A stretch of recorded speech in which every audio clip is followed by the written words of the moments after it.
మలేషియాలో జరిగిన 20వ అంతర్జాతీయ ఓపెన్ కరాటే ఛాంపియన్షిప్ పోటీలలో కంటోన్మెంట్లోని బాలం రాయ్కి చెందిన ఎం సాయి కుమార్ విజేతగా ప్రథమ స్థానం గెలిచి బంగారు పతకం సాధించారు.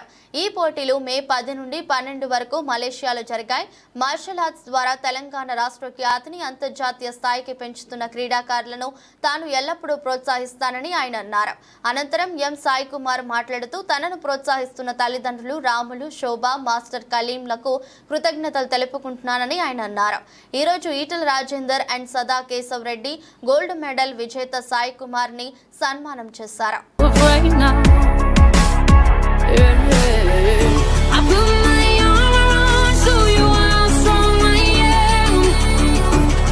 నువ్వెంత నీ బతుకెంత అన్న వాళ్ళకి నా వాల్యూ ఎంతో చెప్పే రోజు దగ్గరలోనే ఉంది, చాలా దగ్గరలో. They can't even reach me on that day. They can't reach.